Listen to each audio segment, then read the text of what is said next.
വർഷ, ഇത് പോയിസണാ. ഒരു തുള്ളി അകത്ത് ചെന്നാ അതോടെ ജീവൻ എടുക്കുന്ന വിഷം.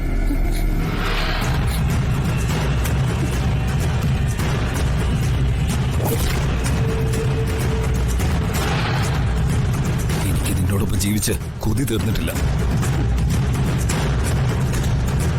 നീ കൂടെ ഇല്ലാതെ വിക്രമിനൊരു ജീവിതവും വേണ്ട.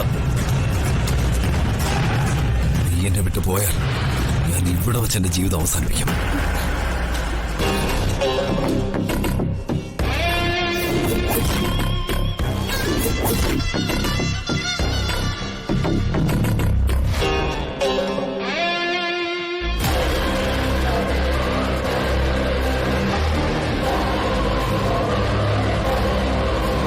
ഇതുപോലുള്ള നാടകങ്ങളൊക്കെ നിങ്ങളുടെ കയ്യിൽ നിന്ന് ഞാൻ നേരത്തെ പ്രതീക്ഷിച്ചതാ.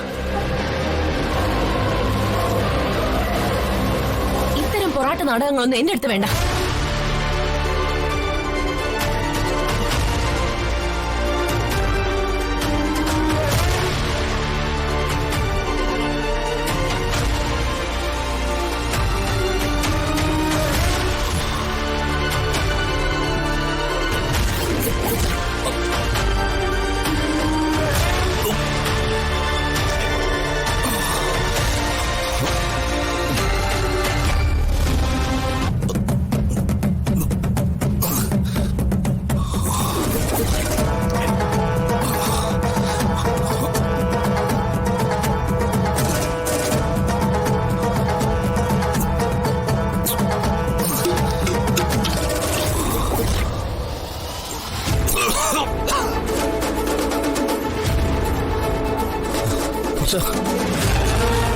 പോവല്ലേ,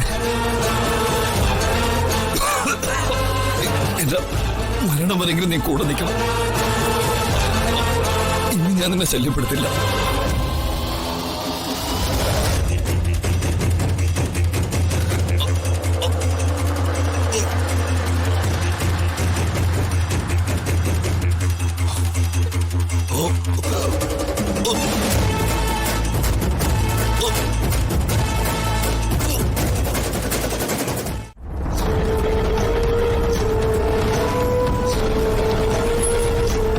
എന്താ എന്തു പറ്റി? സാറും തിരിഞ്ഞു നോക്കി.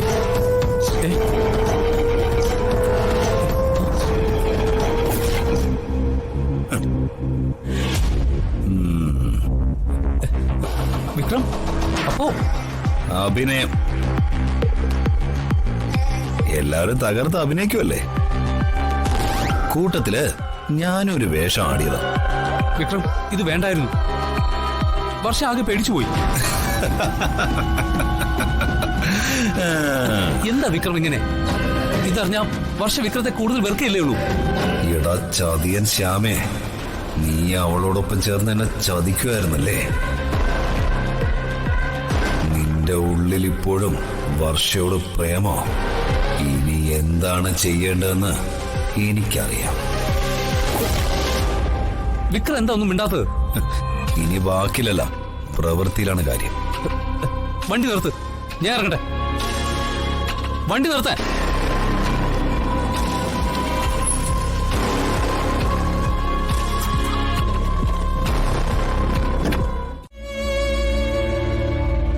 ഹലോ,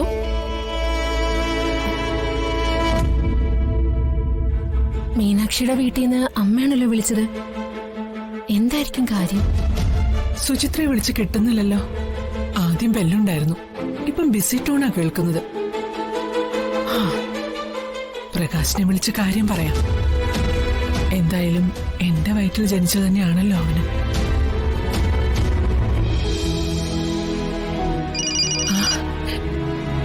സുചിത്ര വിളിക്കുന്നുണ്ടല്ലോ. മോളെ, അമ്മ ഇങ്ങോട്ട് വിളിച്ചായിരുന്നോ? വിളിച്ചിരുന്നു മോളെ. അവിടെ അച്ഛനും അമ്മയ്ക്കും സുഖമാണോ? മീനാക്ഷിയോ? സുഖാണ് മോളെ. അമ്മ ഇപ്പൊ വിളിച്ചത് ഒരു വിശേഷം പറയാനാ. അമ്മ പറഞ്ഞില്ലെങ്കിലും കാര്യങ്ങളൊക്കെ ഞാൻ അറിയുന്നുണ്ട്. മീനാക്ഷി അമ്മയാവാൻ പോകുന്ന വിശേഷമല്ലേ? ഓ, അതറിഞ്ഞോ? എന്നാ ഞാൻ അത് പറയാനല്ല വിളിച്ചത്, വേറൊരു വിശേഷം പറയാനാ. വേറൊരു വിശേഷോ? അതെന്താ അമ്മേ? മോളെ, നിന്റെ അമ്മായി അച്ഛൻ സ്വന്തമായിട്ടൊരു വീട് പണിയാൻ പോകുന്നു. മാധവേട്ടൻ വീട് പണിയാൻ പോകുന്നൂന്ന്. അമ്മേ, അമ്മ ഈ പറയുന്നത് സത്യം തന്നെയാണോ? അതെ മോളെ, ജോത്സ്യനെ കണ്ട് വീട് പണിക്ക് തറക്കല്ലിടാനുള്ള മുഹൂർത്തം വരെ കുറിച്ചു കഴിഞ്ഞു. ഈ വരുന്ന 29-ാം തീയതി രാവിലെ 10 മണിക്കാ മുഹൂർത്തം. എല്ലാവരുമായിട്ട് മോള് വരണം. അമ്മേ, വിഷമിക്കണ്ട, പ്രകാശിനോട് അമ്മ വിളിച്ചു പറയാം. സന്തോഷായി അമ്മേ. ഭൂമി പൂജയൊക്കെ ഉണ്ടാവുമല്ലോ അല്ലേ? പിന്നെ അല്ലാതെ. മോള് നേരത്തെ അങ്ങ് എത്തിയേക്കണം. മീനാക്ഷിക്ക് വയ്യാതിരിക്കുകയാണെന്ന് അറിയാലോ. നീ വേണം എല്ലാ കാര്യങ്ങൾക്കും നേതൃത്വം കൊടുക്കാൻ. അതിനെന്താ അമ്മേ, ഞാൻ നേരത്തെ അങ്ങ് എത്തിയേക്കാം.